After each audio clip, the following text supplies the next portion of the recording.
Dan Lanning to Oregon? I don't know. Reports came out earlier today that it was basically a done deal, Dan Lanning to Oregon. Now everybody seems to be backtracking, and I think even the University of Oregon put out a statement saying, no, we've not hired Dan Lanning. There's a difference between like a stray rumor and a bunch of smoke. There's a bunch of smoke here.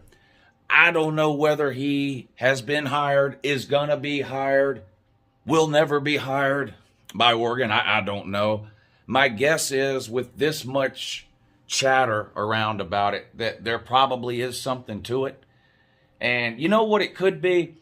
With Georgia being in the playoffs, it could be that maybe Oregon and Dan Lanning have reached some sort of like unofficial agreement in principle, and now they're working out the details, which obviously would involve pay and length of contract and stuff like that. But it could be that they're figuring out, is Dan Lanning leaving Georgia like immediately to assume head coaching duties at Oregon? You keep in mind signing day is next Wednesday, right? Or will Oregon allow him, or does Dan Lanning want to even stay with Georgia through the end of the playoffs? And we've seen coaches approach it different ways, different times. Lane Kiffin, Alabama OC, left Alabama before the last game. Kirby Smart, Alabama defensive coordinator, hired by Georgia, I think the first weekend or first week of December, maybe the second week of December, but stayed on at Alabama through the playoffs. So we've seen coaches and schools handle situations like this differently. When you have a potential coach moving from a current playoff team to take a head coaching position, somewhere else with a team that's not in the playoffs, that's probably the most likely scenario that's going on here, is that they're very close maybe to signing a deal, and they're ironing out a few last minute things like, will Dan Lanning go to work for Oregon immediately, or will he stay with Georgia through the playoff run? What do I think about Dan Lanning in general? Losing Dan Lanning, losing him now versus losing him after the playoffs? Well, first of all, I like Dan Lanning a lot. I think he's done a great job at Georgia with the defense. And I don't blame him for wanting to leave. When you're underneath a defensive head coach like Kirby, who's known, and look, I know all the jokes. Kirby dumb, Kirby can't win the big. I get all that. Y'all are talking about Kirby, the head coach. But in terms of defensive coordinators, Kirby is considered one of the best. Whatever list you make of best defensive coordinators, Kirby would be on there. So when you're the defensive coordinator up under Kirby, fair or not, some people are going to say, well, of course Georgia's defense is good. Kirby's great at defense, right? And so maybe defensive coordinators feel like they don't get enough credit or the amount of credit that they deserve when they're underneath a defensive head coach. It's kind of like being the offensive coordinator under Lincoln Riley, or the offensive coordinator under Lane Kiffin or Ryan Day, one of these people that's known as a great offensive mind. How much of Oklahoma's offense the last few years was OC? How much of it was Lincoln Riley? Same with Ryan Day, whatever, Lane Kiffin, on and on and on. You get what I'm saying. But I think Dan Lanning's a great coach. I think he's done an amazing job, like I said, with Georgia's defense. He's a great recruiter. All the kids like him. And Georgia's defense is pretty good this year. And last year and 2019, I mean, Georgia's had a pretty good defense for a while. Everybody's talking about this year's defense giving up 6 whatever points it was. 2019 defense only gave up 9 points a game. So in SEC play anyway. So yeah, the great coach. I don't ever want to lose a coach that I consider to be great, but I don't knock these. I don't knock these coordinators for taking a chance when it comes along. And if that's what's going on with Dan Lanning now, I would wish him nothing but luck. And now it would be very interesting because Oregon's first game next year is Georgia.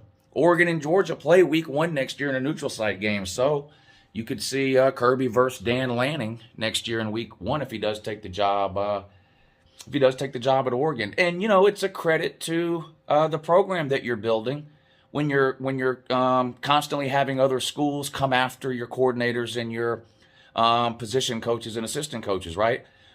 There's a million reasons why Nick Saban is the greatest college football coach of all time. I mean, you could literally make a list a mile long of reasons on why Nick Saban is the greatest of all time. But one of the things people always talk about when they talk about how great Nick Saban is the turnover on his staff on an almost yearly basis, and how he never seems to really skip a beat.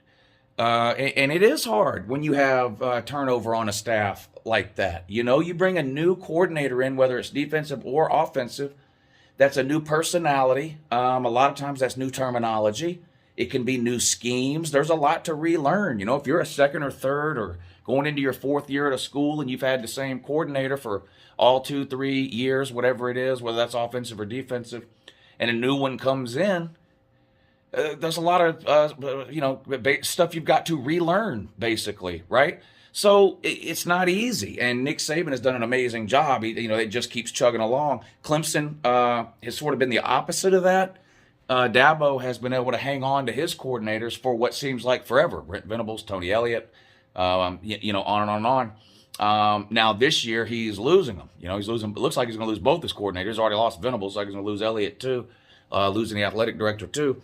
So we'll see how he handles sort of that transition or turnover in the coaching staff that's going on at Clemson right now.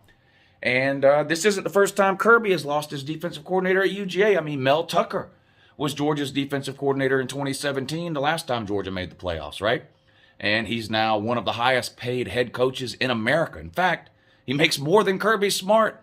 Hard to believe. I know a lot of people have laughed at that Mel Tucker contract, and I do think Michigan State might have overpaid a little bit for what they're going to get from Mel Tucker. Not that I think he's a bad coach, but man, that's a lot of money they gave Mel Tucker. Was it $9 million a year he's making?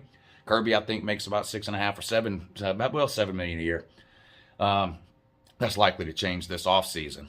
He'll get a raise, I'm sure, this offseason. But point is, we've been through this before with the defensive coordinator thing, and I don't expect Georgia's defense to fall off the map. I mean, they've recruited great. I don't think Georgia's defense is going to be as good next year as it was this year, whether Dan Lanning stays or goes. I mean, you're losing 9 quote-unquote starters and probably 11 or 12 like people who play constantly in the game, because Georgia rotates a bunch of players, especially on the defensive line.